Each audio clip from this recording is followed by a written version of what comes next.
আসসালামু আলাইকুম ওয়া রাহমাতুল্লাহি ওয়া বারাকাতুহু।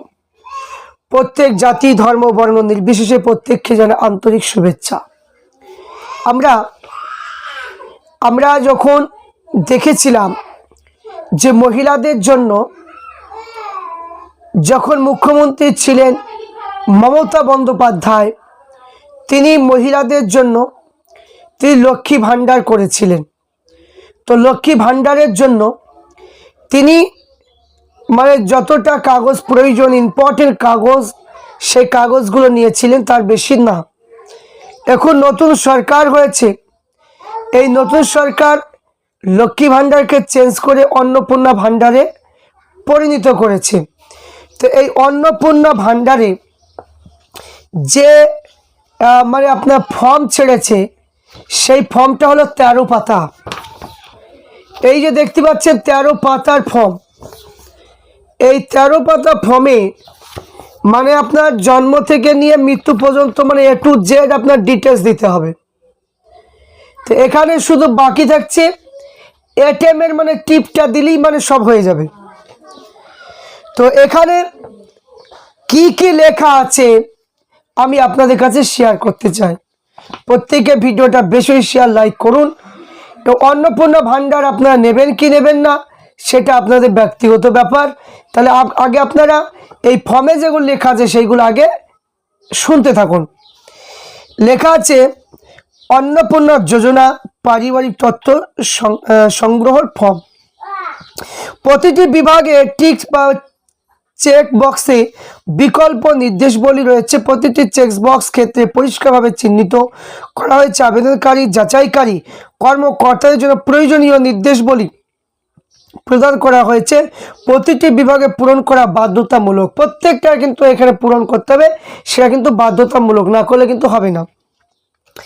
এখানে লিখেছে যে পারিবারিক পরিচয় বিভাগ ক্ষেত্রে বিকল্প ইনপুট ও নির্দেশনা। লিখেছে সঠিক হলে টিক চিহ্ন দিন।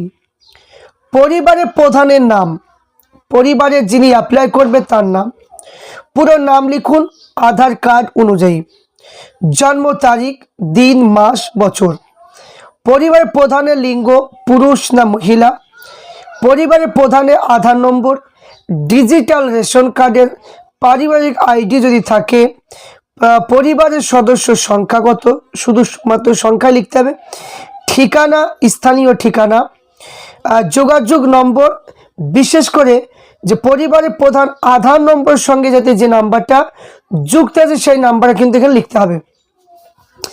নাম, জন্ম তারিখ, লিঙ্গ, পরিবারের প্রধানের সঙ্গে সম্পর্ক, আধার নম্বর, পরিবারের সকল সদস্য কি লাগবে। এই 9 নম্বরে এরা বলেছে যে এই যে ব্যক্তি অ্যাপ্লাই করছে তা পরিবারের যতজনের আধার কার্ড রয়েছে প্রত্যেকের এই সদস্যর নাম এবং আধার কার্ড নম্বর লিখতে হবে। অন্নপূর্ণা যোজনার জন্য আবেদন করা হচ্ছে, হ্যাঁ না না, এখানে হ্যাঁ যদি হয় হ্যাঁ লিখতে হবে, হ্যাঁ লিখতে হবে। বয়সে 5 বছর কম হলেও আধার চিহ্ন কিন্তু করতে হবে। বয়সে যদি কম হয়, বাচ্চা ছেলেও যদি হয়, তা আধার কার্ড হয়েছে, সে আধার কার্ডের নম্বর কিন্তু লিখতে হবে। সদস্যর সঙ্গে 1 2 3 4 5 5টা এখানে দেওয়া আছে। 10 নম্বরে লেখা আছে পরিবারের প্রধান পরিবারের সকল প্রাপ্তবয়স্ক সদস্য ব্যাংক অ্যাকাউন্ট নগদ অর্থ স্থানান্তরের জন্য ডিবিটি ক্রেডিট জল আধার লিঙ্কযুক্ত ব্যাংক অ্যাকাউন্ট প্রদান করুন। তাহলে ডিবিটি কি লিঙ্ক যদি থাকে, তো এখানে পরিবারের যতজনের ব্যাংকে অ্যাকাউন্ট আছে প্রত্যেকজনের ব্যাংক অ্যাকাউন্ট নম্বর কিন্তু লিখতে হবে। তো এখানে দিয়েছে যে আবেদন করবে সে 1 2 3 4 5টা, তাহলে 5 জন যদি থাকে, 5 জনের যদি ব্যাংকের বই থাকে, তাহলে 5 জনের কিন্তু এই ব্যাংকের বই কিন্তু লিখতে হবে, জমা দিতে হবে। 11 নম্বরে বলেছে এফিক বা যে সকল প্রাপ্তবয়স্ক সদস্য ভোটার তালিকায় অংশ নম্বর সহ যারা ভোটার কার্ড যাদের আছে, এপিক নাম্বার যাদের আছে, সে এপিক নাম্বার যে অ্যাপ্লাই করছে তার, এবং তাছাড়া সদস্য বাড়িতে যতজন আছে 5 জনে 1 2 3 4 5 5 জনারই এপিক নাম্বার দিতে হবে। 12 নম্বরে বলা হয়েছে যে বিভাগ 12 নম্বর, যেখানে ওয়া সংরক্ষিত অসংরক্ষিত আর্থিকভাবে দুর্বলতা শ্রেণী, তপশিল জাতি, তপশিলি উপজাতি, অন্যান্য অনগ্রসর শ্রেণী, ওবিসি, তারপরে হচ্ছে বিশেষভাবে যুক্তিপূর্ণ জনজাতি গোষ্ঠী, তারপরে এখানে বলছে প্রযোজ্য সংশয়পত্র যেমন জাতিগত আর্থিকভাবে দুর্বল শ্রেণী, সংশয়পত্র কৃমি লেয়ার সংশয়পত্র ইত্যাদি সঠিক হলে টিক চিহ্ন দাও। রেশন কার্ড, রেশন কার্ডে খাদ্য ভর্তুকি, আপনার কি ডিজিটাল রেশন কার্ড আছে, হ্যাঁ কি না? যদি আছে মানে প্রত্যেকেরই আছে, হ্যাঁ হবে। যদি হ্যাঁ হয় তবে কার্ডের ধরন উল্লেখ করতে হবে, মানে আপনার মানে যে রেশন কার্ডটা সেটা কী কার্ড সেটা লিখতে হবে। তো এখানে তারপর বলছে পরিবার রেশন দোকান থেকে মাসিক রেশন আপনি তুলছেন কিনা, হ্যাঁ কি না? আপনি কি প্রত্যেক মানে কি মাসে মাসে কি রেশন তুলেন সেটা লিখতে হবে। সম্পত্তি, বাড়ির ধরন, আপনার বাড়ি কি মানে তৃতীয় তার বেশি পাকা ঘর আছে, যে আপনার বাড়ি ঘর মানে একটা আছে না দুটো আছে না তিনটা আছে, সেটা হ্যাঁ কি না? তারপরে পারিবারিক জমির মালিকানা, এখানে বলছে রেজিস্টার নথি, মিউটেশন কপি বা হালনাগাদের তারিখ সহ জমির রেকর্ড কপি এখানে জমা কিন্তু দিতে হবে। তাহলে কপি মানে জমা দিতে হবে। তাহলে পরিবারের সকল সদস্য মোট জমির পরিমাণ কত শতাংশ, রেজিস্টার নথি সর্বশেষে ওয়ার জমির নথি এখানে জমা দিতে হবে। যানবাহনের মানে কি আপনি পরিবারের কোনো সদস্য কি বাণিজ্য মোটর চালিত 4 চাকা গাড়ি আছে, হ্যাঁ না না? যদি হ্যাঁ হয় তো গাড়ির সংখ্যা উল্লেখ করুন, গাড়ির রেজিস্টার নাম্বার লিখুন, গাড়ির জিপ ট্রাক্টর অন্তর্ভুক্ত করুন, যদি হ্যাঁ হয় মডেল নাম্বার এখানে লিখতে হবে। এবং পরিবারে ভিত্তির সদস্য স্বাস্থ্য বীমা আছে কি না, যদি থাকে মানে হ্যাঁ, যদি না থাকে না। এরকম করে সদস্য প্রত্যেকেই মানে দিতে হবে যে তারা মানে সরকারের সঙ্গে যুক্ত, সরকারি বেসরকারি বীমা অঙ্ক বা প্রিমিয়ামের বিবরণ প্রত্যেকটা মানে দেওয়া আছে, 5টা পর্যন্ত দেওয়া যাবে। তারপর হচ্ছে আয়, কোনো সদস্য কি আয় পেশাগত কর প্রদান করে, PAN মানে কি, যদি হ্যাঁ না না এটা লিখতে হবে। পরিবার সদস্য প্যান কার্ড যদি থাকে প্যান কার্ড নম্বর দিতে হবে, প্রত্যেকের যতগুলো সদস্য আছে প্রত্যেকে প্যান কার্ড আপনাকে দিতে হবে, তাহলে প্যান কার্ড দিতে হবে। তারপরে লেখা আছে কর্মসংস্থার ধরন, যে পরিবারের প্রধান সরকারি ক্ষেত্রে বেসরকারি ক্ষেত্রে মানে যে মানে পরিচয় মানে কি যেভাবে কাজ করে সেইগুলো লিখতে, পরিচয় শ্রমিক না বেকার, সবচেয়ে উপযুক্ত ঘরটিকে টিক চিহ্ন দিন, যদি থাকে প্রয়োজন নথি মানে কি যেখানে জমা করতে হবে।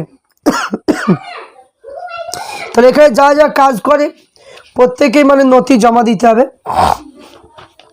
তারপরে লিখেছে পরিবার শিক্ষিত প্রাপ্তবয়স্ক সদস্যদের সংখ্যা, পরিবার অশিক্ষিত প্রাপ্তবয়স্ক সদস্যের সংখ্যা, পরিবারের সকল শিক্ষিত প্রাপ্তবয়স্ক সদস্য সর্বোচ্চ শিক্ষার যোগ্যতা প্রদান করুন। এখানে যা শিক্ষিত আছে মানে তাদের মানে কি যে এখানে অ্যাডমিট যা কিছু সব কিছু জমা করতে হবে। তারপরে হচ্ছে আপনার তারপরে পৃষ্ঠা হচ্ছে যে কোনো সদস্য কি কোনো সাংবিধানিক পদ, মন্ত্রী, সাংসদ বা বিধায়ক বা পৌরস্থানীয় বা পঞ্চায়েতে মানে কি যে কোনো একটা মানে কি দলের মধ্যে যুক্ত আছে কিনা সে বলতে হবে, হ্যাঁ কিনা। যিনি পদে রয়েছে তার সদস্য নম্বরটা লিখতে হবে।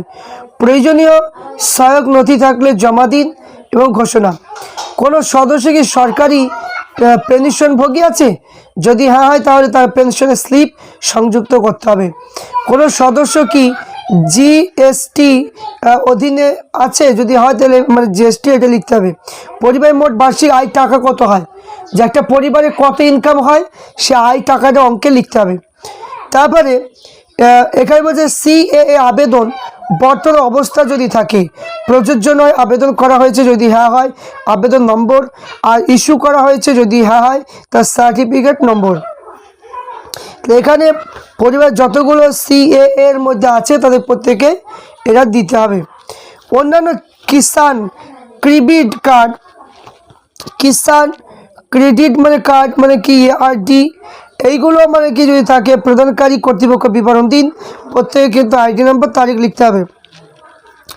যদি SIR 2026 নামে বাদ পড়ে থাকে, মামলাটি ট্রাইব্যুনালের বিচারাধীন কিনা সেটা মানে যদি থাকে তো সেটা লিখতে হবে। যতজন পরিবারের মধ্যে রয়েছে প্রত্যেকে কিন্তু সেটা লিখে দিতে হবে। তারপর হচ্ছে কি যে বিদ্যালয়ে অধ্যয়ন পরিবার সকল শিশুর বিবরণ, যে একটা পরিবারে কতজন শিশু পড়াশোনা করে কি করে না, প্রত্যেকে বিদ্যালয়ের ধরন অন্যান্য নির্বাচন করলে অনুগ্রহ করে বিস্তৃত উল্লেখ করুন, এবং যেমন ওপেন স্কুল, হোম স্কুল ইত্যাদি। তারপরে আমরা দেখব যে এখানে লেখা আছে শিশুটির টিকাকরণ বর্তমান অবস্থা, সে টিকাকরণ করেছে কিনা সেটা মানে কি লিখতে, যদি হ্যাঁ হয় তাহলে টিকাকরণের কার্ড আইডি, যদি মানে না হয় তাহলে শেষে টিকা নেওয়ার তারিখ, টিকা না নেওয়ার কোন সেটা বলতে হবে। তারপরে আপনি কি কোনো সরকারি প্রকল্প সুবিধা ডিবিটি মাধ্যমে পাচ্ছেন, সেটা মানে কি অবশ্যই যদি হ্যাঁ হয় তবে প্রকল্পর নাম উল্লেখ করুন, যে কোন কোন প্রকল্পগুলো আপনি পান সেটা আপনাকে উল্লেখ করতে হবে। তারপরে এখানে লিখেছেন যে প্রকল্প নাম প্রত্যেক সদস্য যা পায় প্রত্যেকের প্রকল্প কিন্তু এখানে লিখতে হবে। তারপরে বাদ দেওয়া হলে কারণ অফিসার কর্তৃত্ব প্রণীত ঘোষিত সম্মিত, যা আমি এই মর্মে ঘোষণা করছি যে উপরে প্রদত্ত তথ্য আমার জ্ঞান বিশ্বাস অনুযায়ী, তাহলে আপনি কি সম্মত দিচ্ছেন, তাহলে এই ফর্মটা যাচাইয়ের যোগ্য। তারপরে এখানে লিখেছে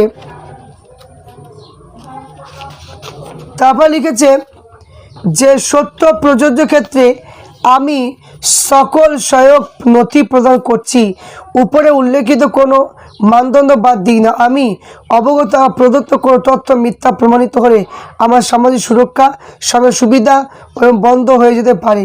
তো এখানে একটা মানে বলে দিয়েছে পরিবার বলতে এমন একদল ব্যক্তিকে বোঝায় যারা সাথে একসঙ্গে বসবাস করে এবং একই মানে কি রান্না থেকে খাবার খাওয়া হয়, তাদেরকে বলা হয়।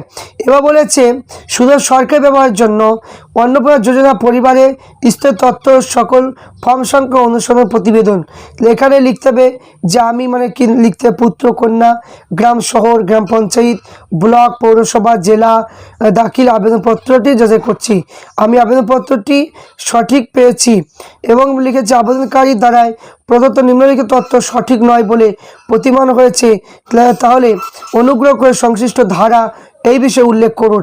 তাহলে আমি আবেদনপত্রগুলো প্রত্যাখ্যান করার জন্য সুপারিশ করছি, এর তারিখ দেওয়া যায়। তো এই যে 13 পৃষ্ঠা হচ্ছে অন্নপূর্ণা ভাণ্ডারের মানে কি ফর্ম ফিল আপ। এই ফর্ম ফিল আপ যদি 13 পৃষ্ঠা পর্যন্ত ফর্ম ফিল আপ যদি করেন তাহলে আপনি অন্নপূর্ণায় 3000 টাকা আপনি পাবেন।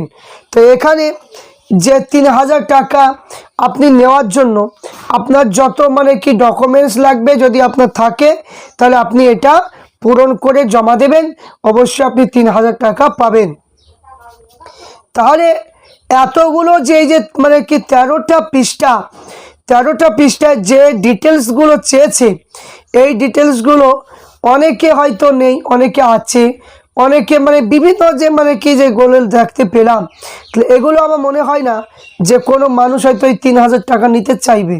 কারণ এখানে মানে কি যারা মানে বুঝার মানুষ, যারা বুঝতে পারবে তারা কোনোদিনই হয়তো মানে এই ফর্ম ফিল আপটা করতে চাইবে না।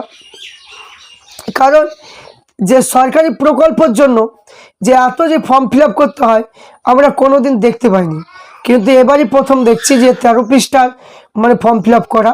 তো যার প্রয়োজন হবে আপনারা নেবেন, যার প্রয়োজন মানে কি যে আপনাদের ব্যাপার সেটা। তো এই 13 পৃষ্ঠা আপনারা মানে ফর্ম হয়তো দিতে পারে কিংবা মানে কি লিখে দিতে পারে কিংবা বাড়িতে আসতে পারে।